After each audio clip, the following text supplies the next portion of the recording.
السلام عليكم البنات، كي دايرين؟ لاباس عليكم؟ اليوم ان شاء الله غنقدم لكم قريصات ولا قريشلات منسمين بالنفع. غنحتاجوا ليهم 3 البيضات، جوج البيضات غنديرهم في العجينه، وبيضه غنخليها للتزيين، كاس ديال الزيت، كاس ديال سنيده، كاس ديال الحليب، معلقه ديال النافع، شويه ديال الملحه، معلقه ديال الخميره معجونه، وشويه ديال الزنجلان للتزيين، و500 غرام ديال الفورص. المهم الطحين على حسب الخليط، انا خديت هنا 500 غرام وغنشوف على حسب الخليط شحال غيجيني.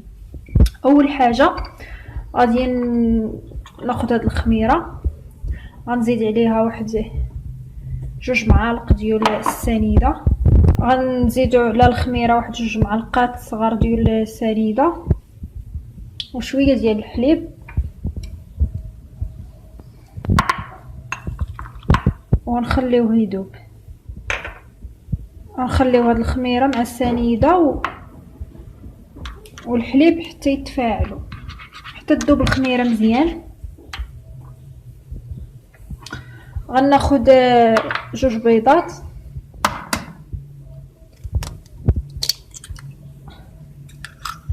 غنديرهم هنايا، غنستعمل غير 2 ووحده غنخليها للتزيين كما قلت لكم. غادي ندير الزيت، غندير السنيده،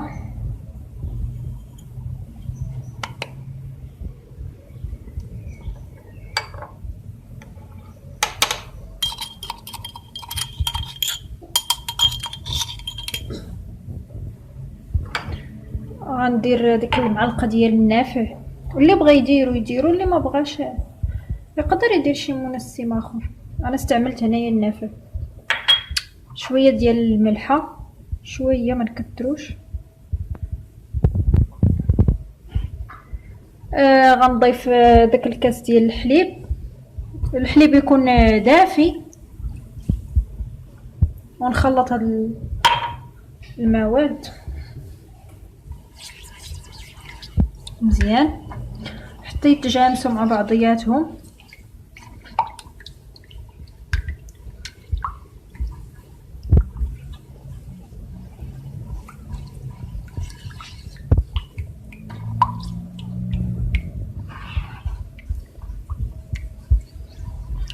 من بعد غنضيف الخميره،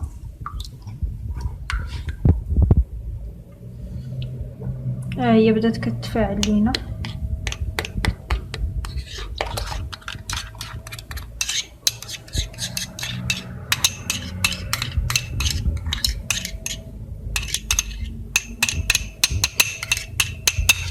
غنخلط مزيان.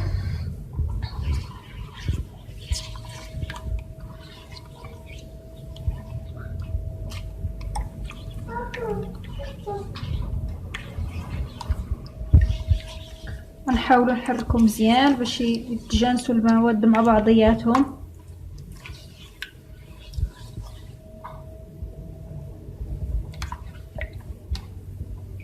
وغنضيفوا الطحين شويه بشويه.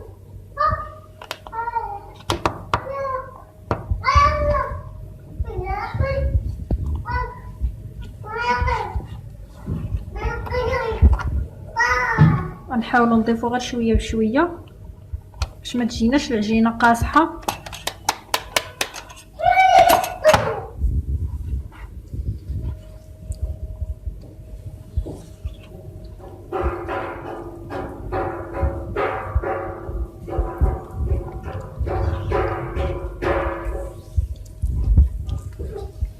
غنحاول نخليو العجينه تكون رطبه.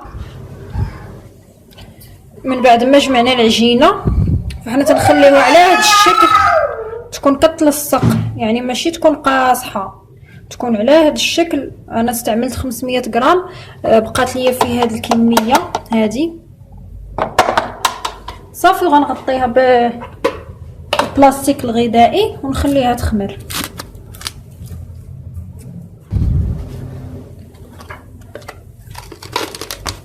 البلاستيك الغذائي ونخليها تخمر على خاطرها حتى يضاعف لينا الحجم ديالها.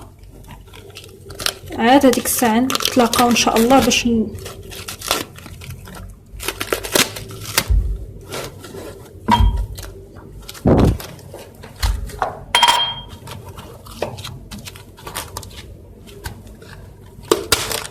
حنا دابا العجينه غطيناها بالبلاستيك الغذائي ونغطيوها بشي منديل اخر باش تخمر لينا مزيان. ملي تضاعف ان شاء الله الحجم ديالها نتلاقاو باش نكملوا التحضير ديال القريشلات ديالنا. بعد ما خمرات لينا العجينه وتضاعف الحجم ديالها ها هي كما كتشوفوا، غنحاول نحيد ليها البلاستيك الغذائي،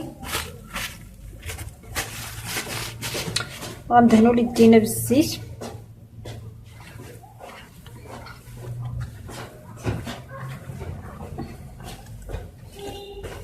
باش نشكلوها.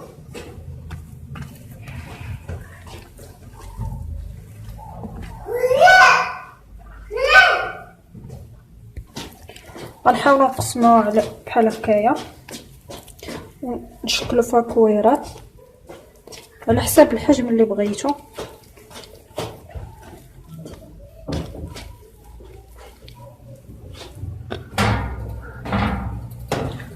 ونبعدوهم ما نديروهمش في اللاطه قرابين باش ما يتلصقوش لينا.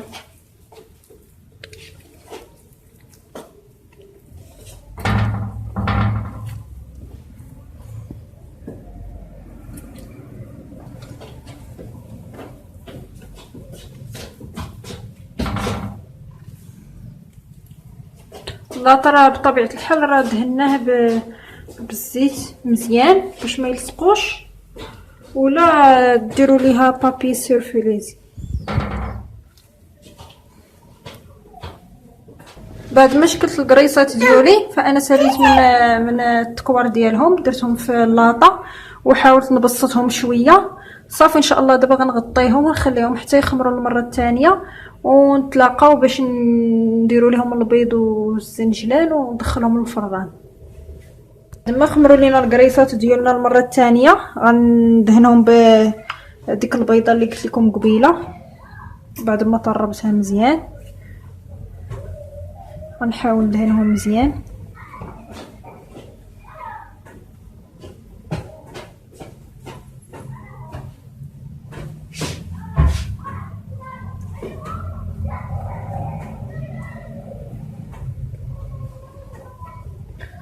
صافي وغندير الزنجلان،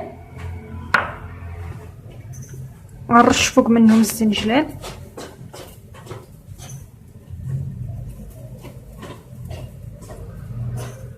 من بعد ما ساليت الدهين ديال القريصات ديالنا درت ليهم الزنجلان وغندخلوهم الفران يكون سخون من القبل، ونشعلوا عليهم العافيه من الفوق ومن التحت وتكون العافيه مهيله، يعني نقصوا من العافيه باش ما يتحرقوش لينا. وان شاء الله نتلاقاو في تقديم الشكل النهائي. كنتمنى ان شاء الله يعجبكم. الى عجبتكم الوصفه ديال اليوم تابوناو في لاشين ديالي، خليو لايك وبارطاجيو، ونتلاقاو في فيديو اخر ان شاء الله مع وصفات اخرين.